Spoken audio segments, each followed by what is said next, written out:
Hello everyone and welcome back to this video on fine-tuning OpenAI models.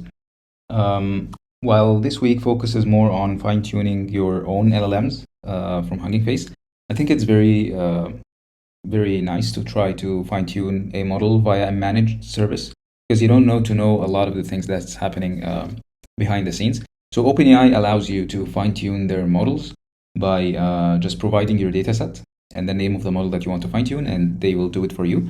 So in this video, we'll take a look at how to do this. So we'll be using the OpenAI package for starting the fine-tuning job. And yeah, we will use the same dataset, our GSM8K. And keep in mind that this dataset is actually by OpenAI. So I'm not sure if they have already trained their models on this dataset. But if this is true, then it means that fine-tuning on this dataset might not actually give you a better performance, because probably their models has already seen this dataset, but that's fine. We'll show how to do fine-tuning, and we'll see if the performance actually improves or not. So we'll be using the same dataset. Let's do our usual train, test, and validation sets. These are the same validations that we'll be using in all other same splits that we'll be using in all other videos. So we're creating the same splits, and we are saving them to disk. So if you look here in the repo, you'll see we have a data directory. It's going to be available for you.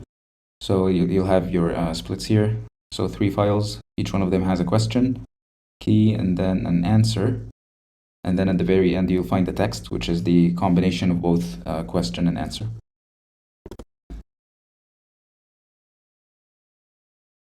We will start by evaluating the OpenAI model without any fine-tuning. I will see how the performance is, and then we will fine-tune it and see if the performance actually improves or becomes worse or remains the same.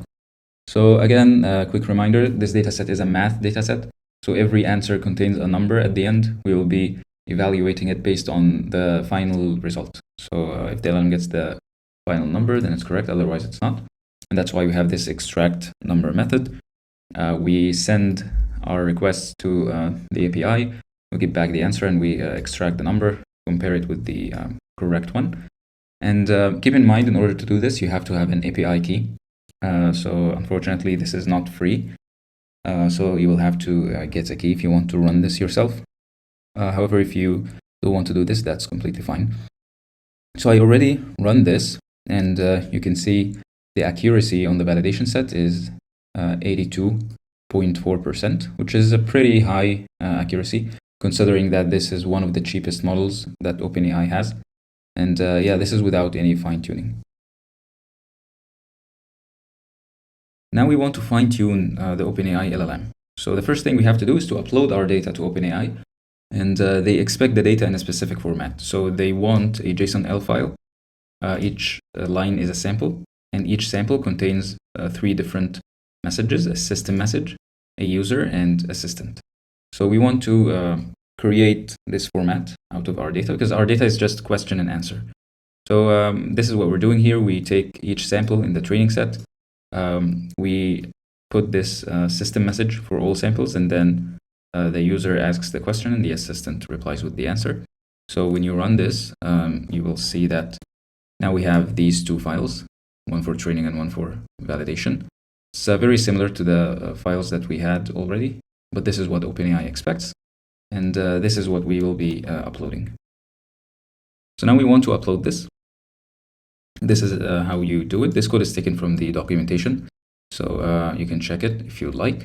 And when you run this, OpenAI is going to return some ID for you. So they upload the file and they give you the file ID, and this ID is what you will be referencing whenever you are fine-tuning your model. So this is training ID and validation ID.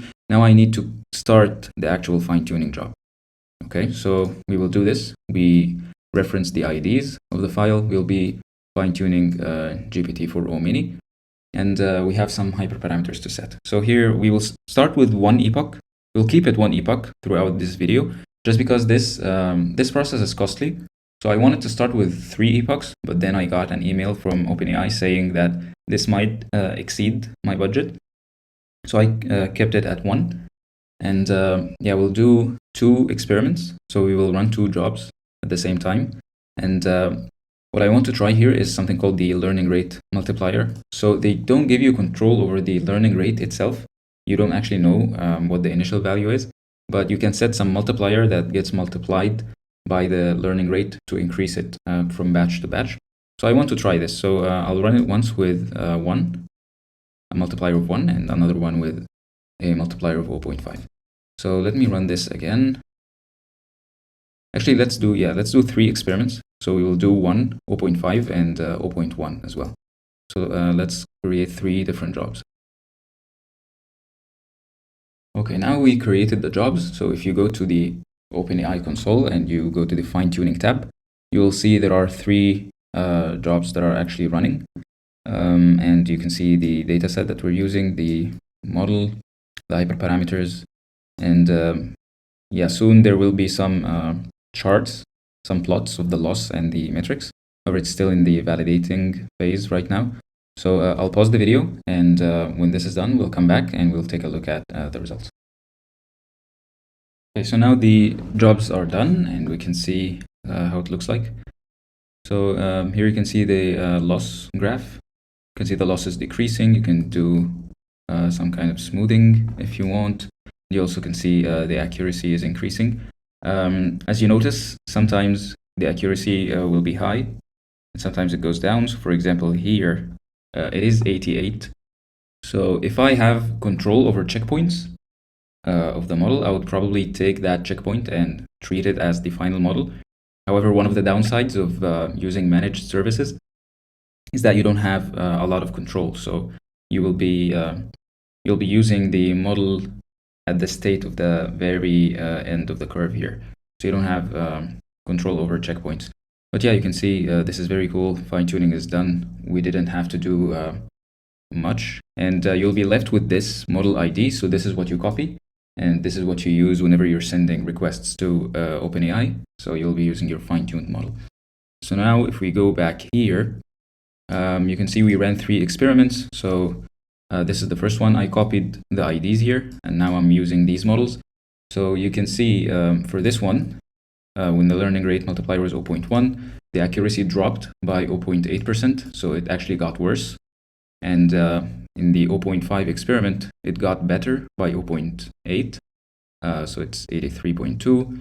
And the learning rate multiplier of 1 had a slight drop, which is 0.4. So this is to show you that this model was actually strong, the GPT-4 Omni. Comparing it with the level of difficulty of this dataset, this model has already done a really good job on this dataset.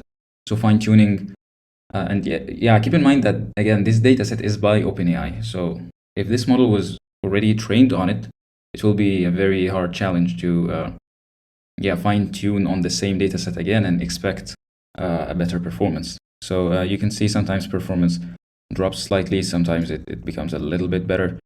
But again, the goal of this video is not to prove that fine-tuning has to make your model better, especially if you don't have control over the fine-tuning process. But the goal here is to show that you can actually fine-tune models given to you by LLM providers, and it's one of the easiest things to do. So that's it for this video. I hope you found that useful, and I'll see you in the next one.